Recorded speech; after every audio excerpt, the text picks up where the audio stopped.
Welcome, YouTube friends and family, to finally today's edition of the Wellness Homesteader. Y'all, I'm not going to continue to apologize because I'm not able to stick to my schedule right now. Y'all know my circumstance. If you're brand new to my channel, my name is Kym. Having a few health problems that are making it challenging for me to keep up with 3 videos a week. If y'all hear it in my voice, yes, I'm a little bit short of breath today. Well, not a little bit, and not just today, but we're going to talk about that. So, one of my recent videos, I talked a little bit about how the tariffs, which are now in place, today is Sunday, February 2nd, how they might impact your purchasing. And if y'all don't know, I have one son. He's 40, very, very smart young man. An old soul. I like to think his mother has something to do with that. But one of those people that can step back and kind of take a look at the bigger picture, impacts of things that are going on. We have discussions, philosophical and political, that I wouldn't have on my channel because that's not really what I'm here to do. But he keeps me in the mindset of what do I need to do to prepare. And one of the discussions, we talked for 2 hours yesterday, and I'm like, I didn't mean to keep you this long. He called me and he was like, oh, I don't have that much to do today, Mom. I was like, how many 40-year-old young men will talk to their mother for 2 hours because they enjoy talking to her? Don't make me cry about it. Anyway, one of the things we were talking about philosophically, and I will share this, is we as Americans, and I'm going to speak as an American because I'm not Canadian, I'm not Mexican, I don't live in a European country. We're very accustomed to year-round availability, and I don't know another way to say it. You want fresh strawberries in actually January. Walmart has them. You know, they're probably imported. Some things that are grown, like tomatoes, may be hothouse. And you have to think about things like this. You go to the store and you want a bag of apples. And it's now February, so you buy a bag of apples. Do you think those were freshly picked? Why, no, they were not. These have been stored since harvest season, which isn't necessarily a bad thing because that's what we would do if I had an apple tree. However, one of the things we may have to get used to in this new tariff situation, in this new economy, sorry guys, tell me how you feel without telling me, you know, but I'm an eye roller. So if you see me doing that, I do it without even thinking. We may have to start eating more like our ancestors did and be very mindful about eating seasonally because that's what's affordably available, and also different ways to preserve. Now, I'm a little bit nervous about this. I have never freeze-dried avocados. So I purchased 1, 2, 3, 4. I've got 8 avocados here. And I have done my research on can you freeze dry avocados.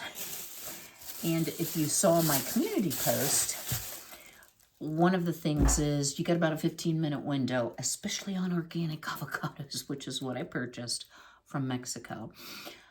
I thought they were perfect like 2 hours ago. Now they feel a little soft. We'll just see what we can get out of them.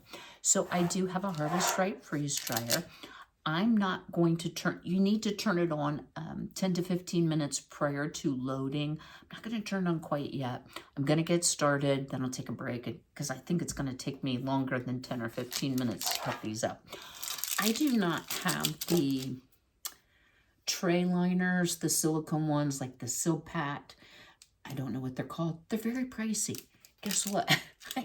I often will just use parchment paper and it works just fine for me.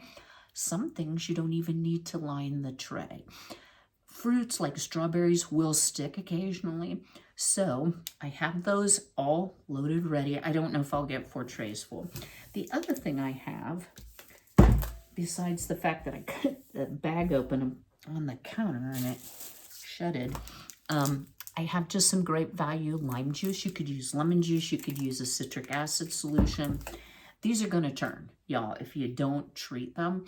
And I am not going to pre-freeze my trays. I'm going to simply put them in the freeze dryer because based on the research I did, they don't discolor as much. So if you've ever cut an avocado, it will turn black. All right, guys, let's see how we do. Oh, the other thing, I was like, you know what? I'm going to try to start a seed. Maybe I can grow my own avocados, which would be a challenge. As far as trying to keep it growing and the cost of running grow lights, etc. Guess how long it takes an avocado seed to produce a tree that will grow avocados? 10 years. I may not be here in 10 years, y'all. I shouldn't talk like that. Okay. Please be good. Please be good. Please be good. Please be good. Please be good. Oh, how beautiful. I'm in the 15-minute window. So I'm going to show you how I do it. Now, is it, the only way? And please be careful. If you whack your knife in, and I did that below the camera, and turn it in the pit, let me tip you down a little bit. It will stick to the knife blade and come out very cleanly. So, I'm going to put everything in a bowl, and as I do each avocado, I'm going to squirt it. So, I am going to cut in the skin the avocado in, I'm going to try to do these all in relatively closely sized pieces.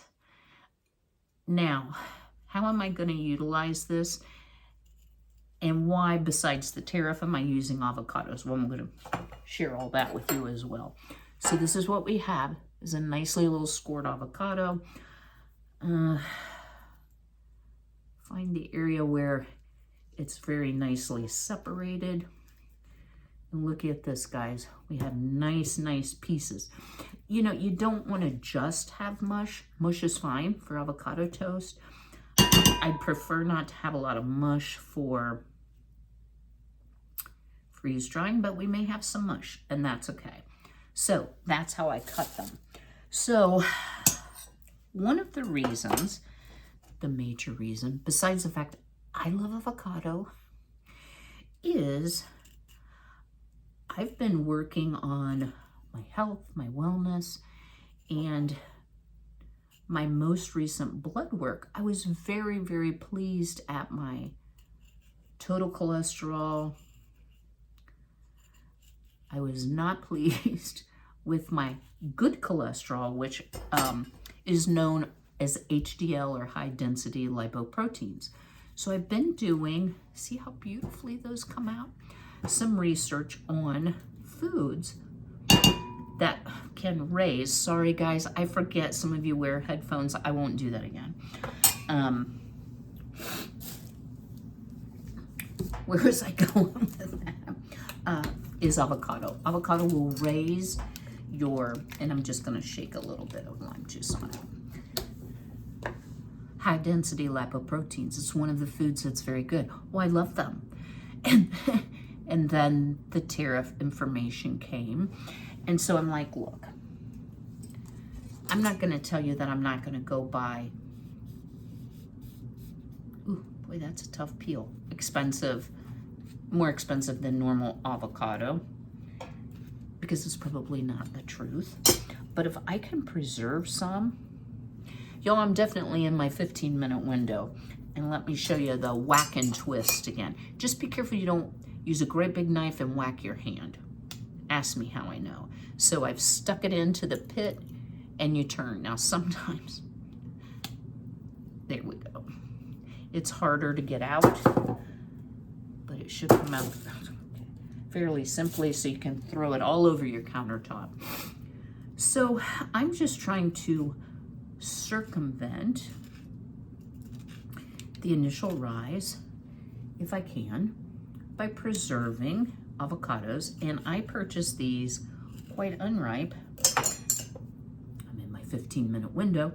Oh, I don't know. Before the tariff started, they were actually, and I was a little bit worried about it, they're on clearance at Walmart. And I'm like, well, are they perhaps not good? And y'all are going to be really proud of me, even though I'm trying not to break the bank. I ordered myself a pair of smaller britches. I've gone down one size, I need to go down two. And if those fit nicely, then I'm gonna take these up. You always wanna keep a pair of fat jeans, right? So that's what I know about that. Let me give you a little bit update on my diabetes too, since we're talking about wellness. So I knew going into the blood work that I had, seeing the physician in December, I knew I was in trouble from the standpoint of I take my blood sugar every day and it was way too high. So I was running in the 160s, it should be below 100, very discouraging. Could not seem to affect a change in the sugar by what I was eating. You know, if you're insulin resistant, you're insulin resistant.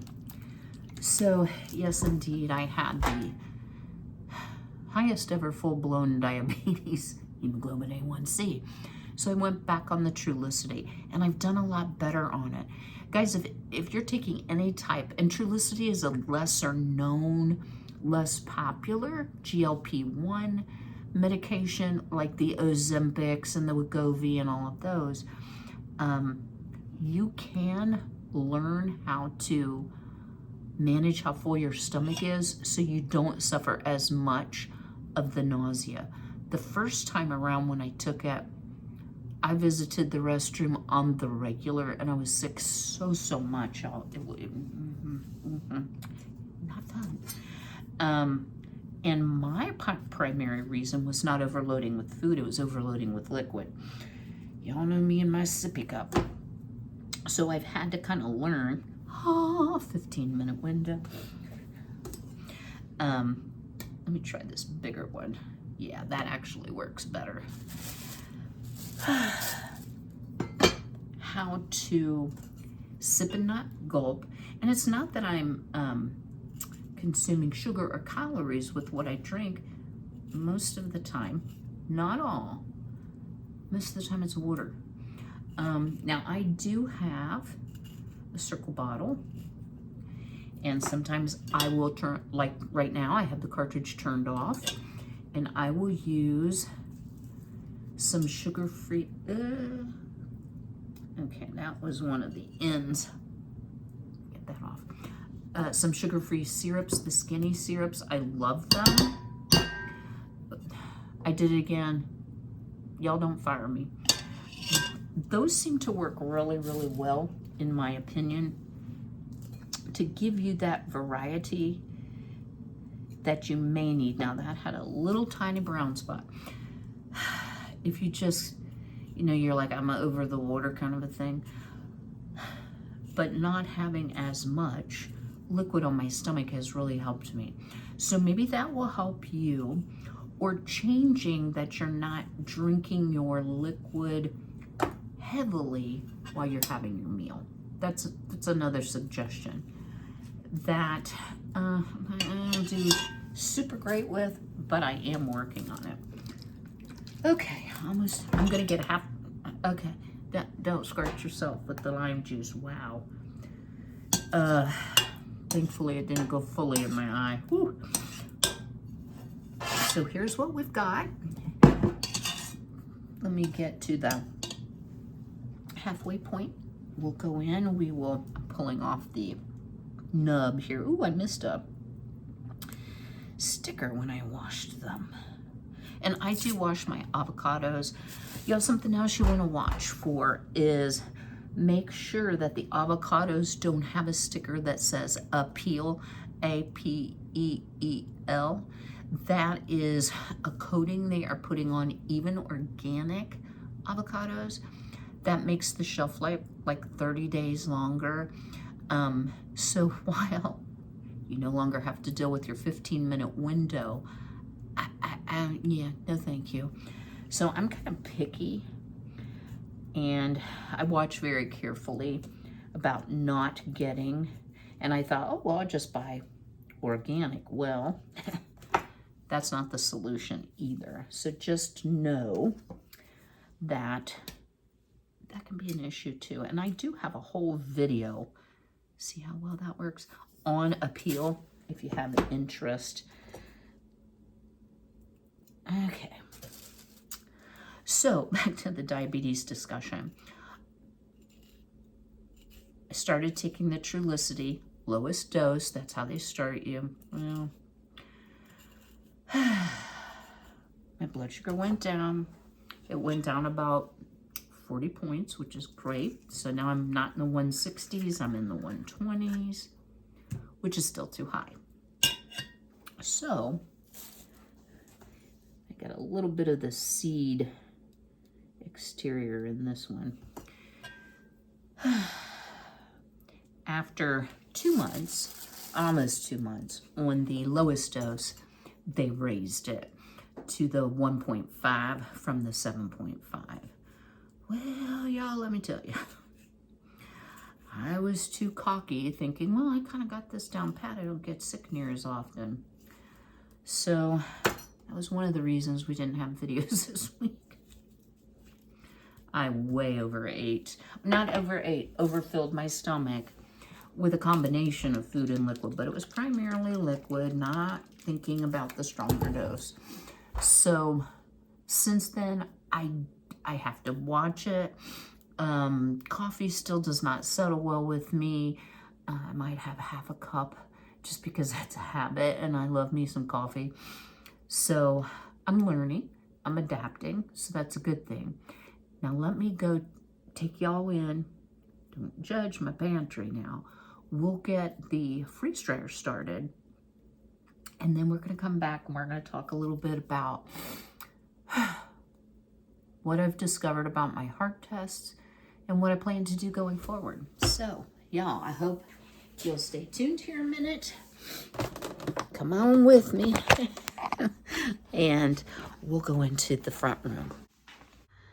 All right, y'all, it's been a hot minute since I've used my freeze dryer.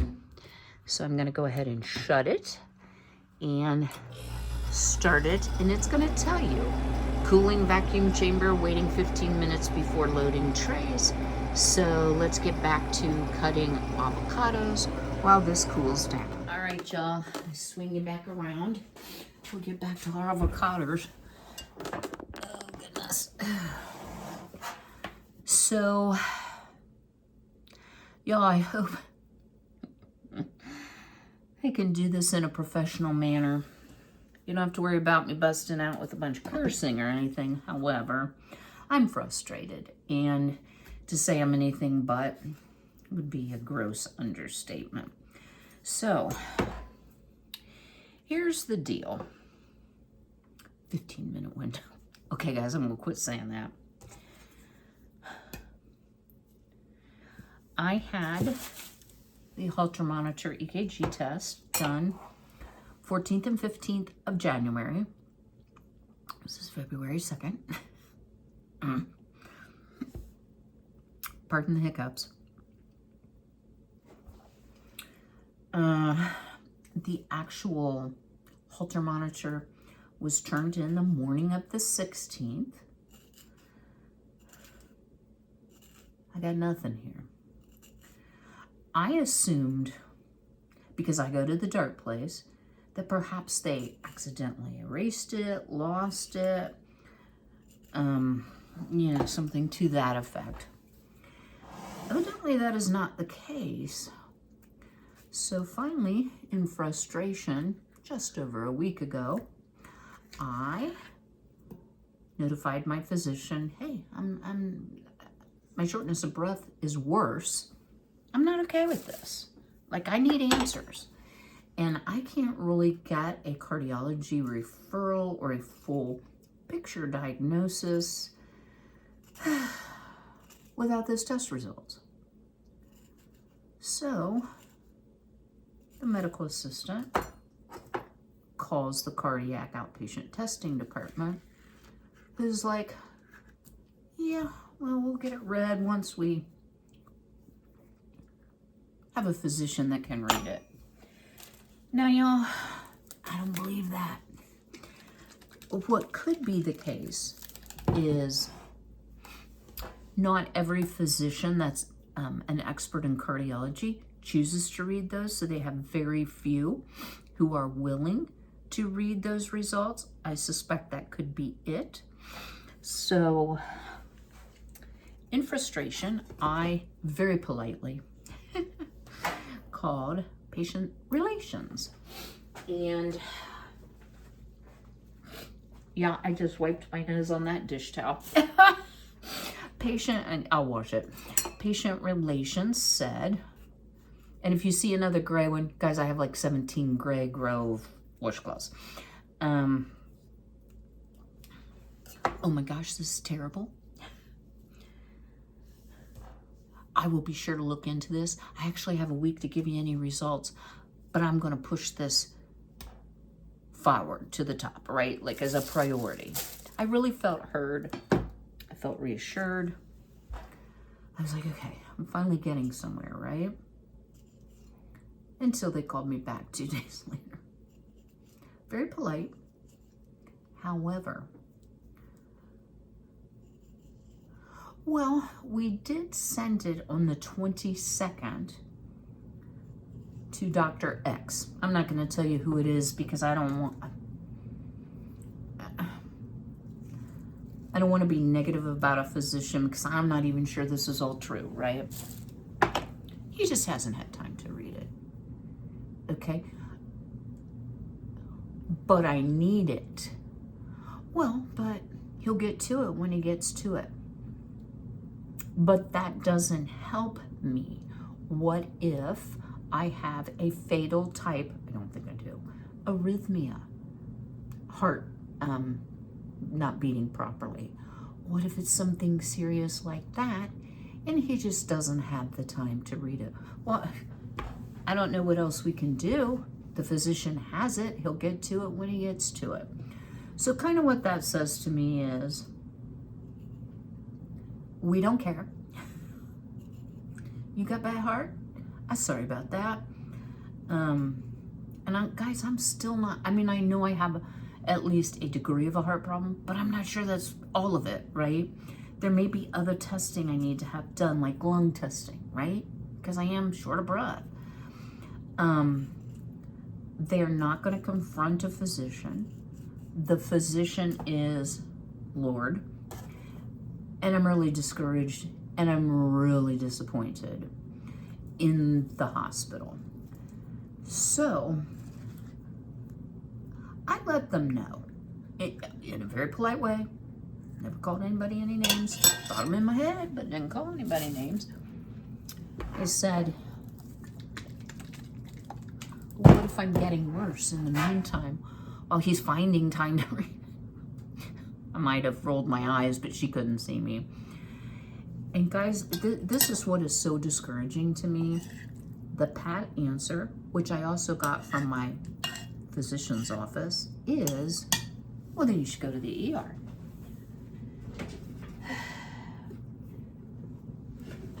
Y'all, let me tell you something. The ER is for emergencies. It's not for diagnostics, things like that. There's no reason that I should have to, A, pay that bill, and B, use those resources when both Medicare and myself have already paid for a service that's not getting done, that can't be repeated in the ER. Now, what may happen if it continues to get worse is that I do have to go to the ER. I'm not going to take a chance on my health. And I've had a couple days where it's been really, really bad to the point where I thought, man, maybe I should go to the ER. And nurses can be the worst in two ways. One is we're like, rub a little dirt in it, walk it off. And the second way is, oh my gosh, what if I have a rare heart condition, right? Because we've seen it all. We've learned about it all. So it can impact people in both ends of the spectrum, and I'm no exception to that. So what am I gonna do? Yeah, I honestly don't know. This all went down about ain't anything we can do, the physician won't read it, you know? Talk to him. Which there's no way I can talk to him. I'm not his patient. He just happens to be the one contracted with the hospital to read test results such as the one I had, right? Ain't gonna do me any good to call him. Might do some good if y'all call him, since he's contracted with you and I have nothing to do with that relationship. Getting sassy here.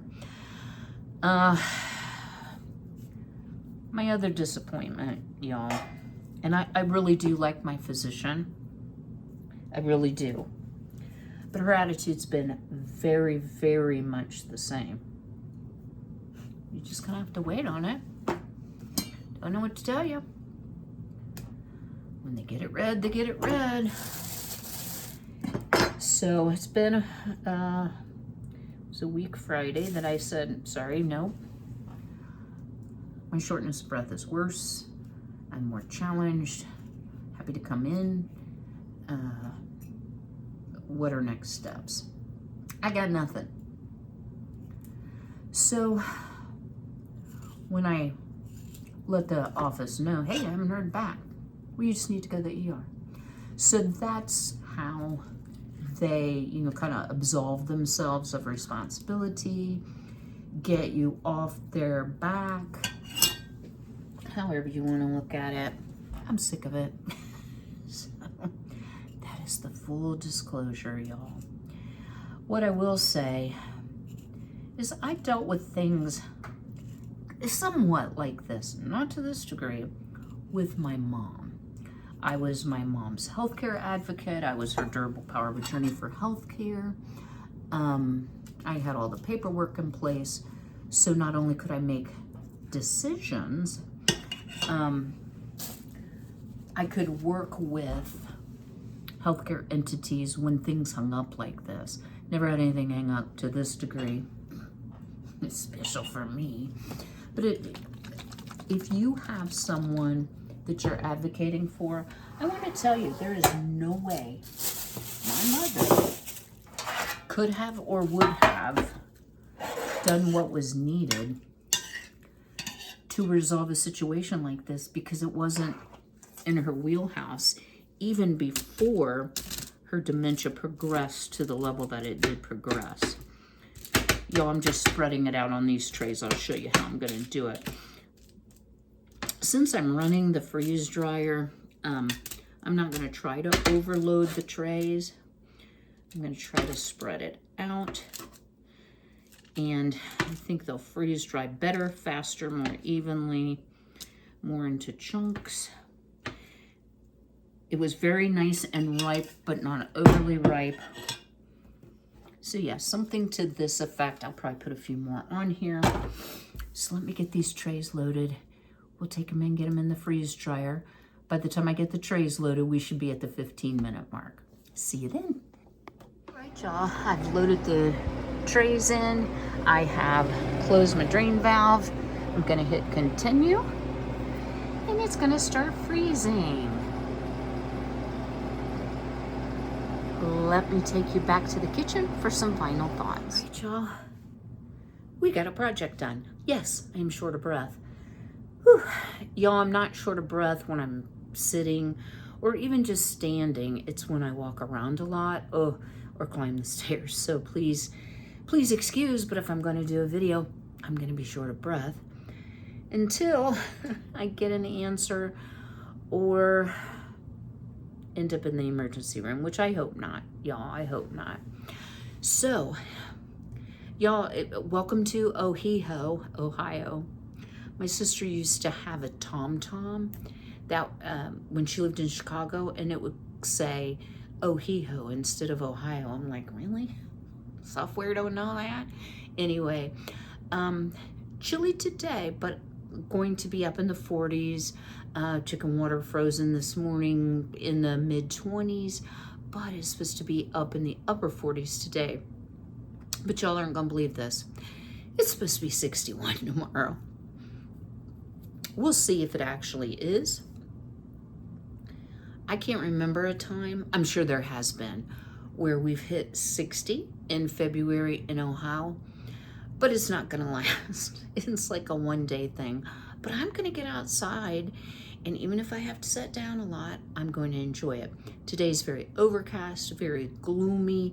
Most of the snow has melted except the huge piles that were either plowed or shoveled, you know, but like the grass is clear and such. So that's good, but everything looks kind of gray and dingy and typical Ohio winter landscape. So y'all, I will see you again as soon as I can. If you do me a huge favor, go ahead and smash that like button. Drop me a comment below. Would you consider, if you had a freeze dryer, would you consider freeze drying avocados if that is a mainstay part of your diet? Because you could make guacamole out of it or simply rehydrate them for avocado toast, which is my preference. Okay, guys, I will see you again soon. But until then, be healthy, be well, be blessed, and take care.